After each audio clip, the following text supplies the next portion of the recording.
And joined by Matt Sauvage, coach of the James Monroe Mavericks. Matt, with respect to your son Chad, when did you know he was going to be a shooter, or the shooter that he is? Because this is a guy that is probably going to finish with 300 threes. Yeah, I mean, I never knew. You never know what's going to happen with kids. You never know what their interests are going to be. But I'm not going to say we forced ball on him, but ball was life a lot growing up.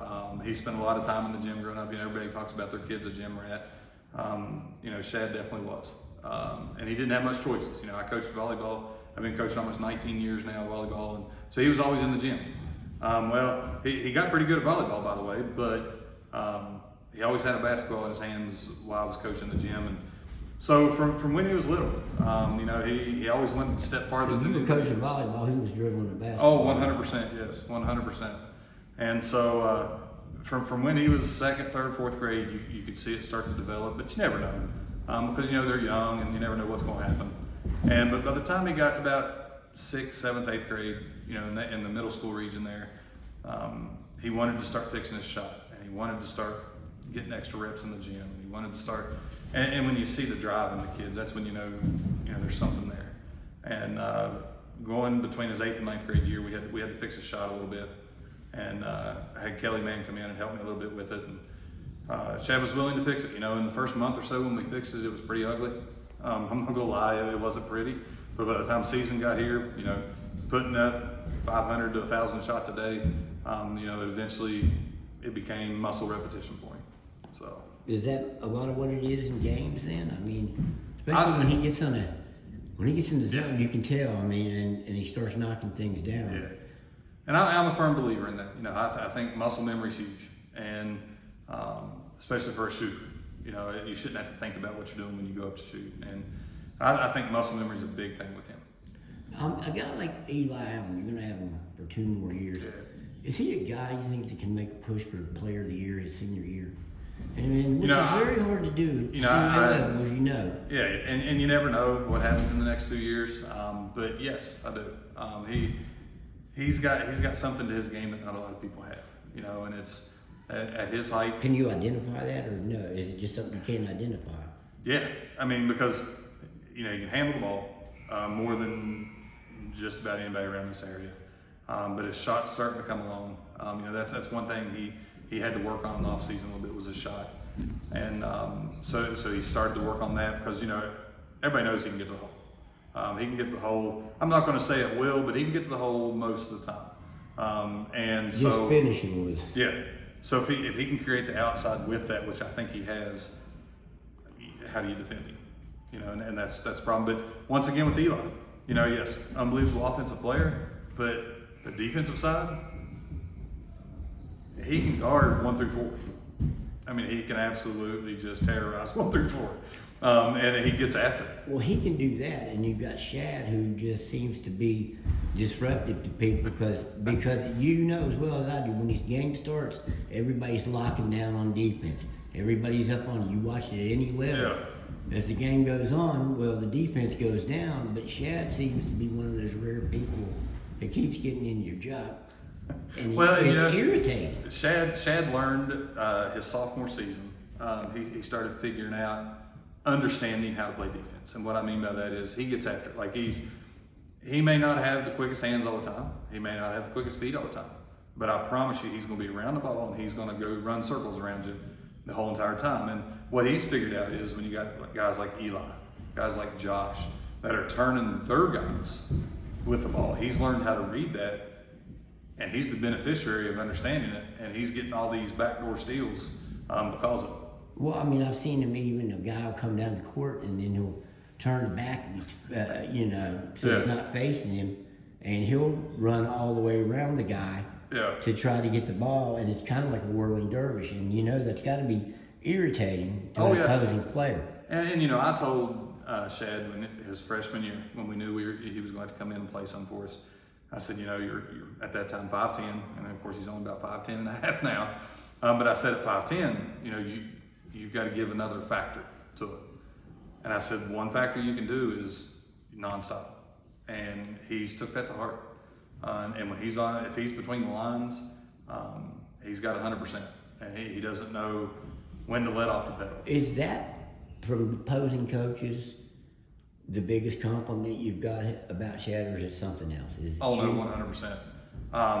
You know, of course, a lot of them are like, there he can shoot, he can, you know. Are there any coaches you can say, tell me what a specific coach said that really meant something to you? You know, the biggest thing, if we're going to talk about that, is when they say, man, not only is he a good player, but he seems like a great kid. To me, that, you know, I guess I'm different in the coaching aspect, but when... No, as a parent, I think that's what yeah, you want. But, you know, when the coaches come up to me and they tell me, hey, your players, man, they, you know, some of my kids are cussing them and they don't even say anything back. You know, when it comes to things like that, I'll just be honest with you. Me as a coach and my assistant coaches, Corey and Adam, we take more heart to that. Now, we still want to win because we're very, very competitive, and we want to instill this drive in these guys. But when it comes to skills from other coaches, the biggest thing is when they say, dude, he doesn't stop. And to me, that's more of a compliment than a shot. Do you remember any coach that said that? Oh, probably 90% of the ones we played. He doesn't stop? Yeah, he's just got a motor that doesn't stop. Were you that type of player or no? You know, and here's the difference between Chad and I playing, and you know, a lot of the guys that I played with will laugh about this because they know it's true. And you played for Peterstown. Yeah, I played for Peterstown with, you know, my sophomore years with Chad and Kelly and that whole group, and Travis Jackson, and you know, we'd go on and on with that whole group. And then my junior year, of course, Kelly was the senior. Players you just named there. but I was the one that, you know, I was always like, Coach Stopper was the coach at the time, and I was like, Coach, who's their best player? And he'd tell me, and I'd be like, you know, I got it. Because I knew my skill wasn't where Shane was at. I had to get it off something else. And that was defense? And mine was off of defense and just nonstop, just going. Did you play the same way a lot of it? Defensively, very much so. Defensively, him and I are very similar. Offensively, hopefully he won't see this, but I can't hold a candle to him. But I can get out here and shoot with him and come close with him, but when it comes to anything else, I couldn't hold a candle to him. I mean, we're older now. That's right. He may have a son that says ball first, and that's right. And you know, it really is ball first, and the guy goes to the NBA or something. That's right. That's right. You're both looking at where we go wrong.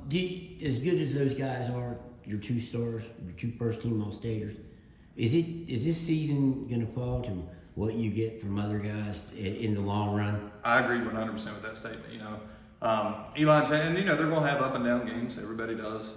But you know, you're going to get something out of them. But I truly believe, I know we've got anywhere between 3 and 7, 3 and 8 guys that are going to contribute. Who are those guys and what will they do? You know, for instance, Colin Fox. You know, last year he took a lot of chances and got himself in trouble a little bit on defensively and things and fouls. You know, if we can figure out how to keep that straight, he's even going to be a help on offense for us.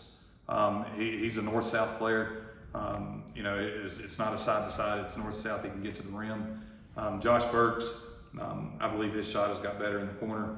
And, you know, he's more of a setup player on offense than he is an actual. He really knocked him down, too, and he had games like that where he did. And so, you know, we're looking forward to that. And then, of course, Cameron Thomas, he's going to fill a role that we're going to need this year. We're really going to, And so his thing is he's going to have to work hard on defense, really, really hard on defense. And he's going to have you know, between him and, you know, Eli, he averages a lot of boards, but Cameron's going to have to set all those boards up. So Mike, Cam Thomas's importance to this team, not necessarily being a star standout, but might it's just as important. Important as anybody's on this team. I agree 100% with that. Yes. You don't have Lampard here to split. It's a split time. Yeah. I mean, it's, you know, and I truly believe that, especially if there's 5 guys, but there's 5 to 10 guys that there's something we're going to need out of them, and it might only be, so for some of them, it might be 2 or 3 minutes here and there. You know, but there's something we're going to need from them, but for us to be successful, that's what's got to happen. Are you going to dress any freshmen at varsity this year, you think? I mean, I know that you don't know a lot now because a lot of those guys are still playing football. Yeah, we're waiting to see, but I think there's 1 or 2 that they could definitely help us. Leighton Dowdy might be one of those Leighton Dowdy's probably, you know, he played with us a lot this summer, Right. And he showed us a lot this summer. And so we'll see how he plays in after football season ends, because, you know, sometimes you got to getting a little bit better shape for basketball purposes because it's two different sports. And, Well, you got 3 guys up there playing quarterback who are going to be then Ridgeway, obviously Eli, Cooper Ridgeway, who you said is going to be more an integral part of your varsity, and then Leighton Dowdy's probably right now. John says he's the starter at quarterback. So you got 3 guys that are quarterback. It's kind of like the most important player on just because you touched the ball and you and the center touched the ball. Do you think that matters that they're playing in that position? I agree. And it's a lot. It's mental. And you got to have a good head on your shoulders to be a quarterback. I mean, it has to happen. And so that transfers really nice into the basketball season. Really, really nice. So I'm looking forward to see how they fit in. And the next 3 weeks is going to be a puzzle, and we just got to figure out how to put all the pieces together to get this team to take the next step. Did when Shad said ball the first time, did you know that it meant basketball? Not at the time, no. Now you kind of get what it was all about. Yeah, I do. I guess he was telling me something before he could really tell me. He'd been shooting. Even I guess the spit up was the shooting. That's right. Did he have long range on that? Yes, he did. Hey, Matt, I appreciate your time, man. Always nice to talk to you, and good luck this season. We'll be talking soon. Dave, I appreciate y'all, man.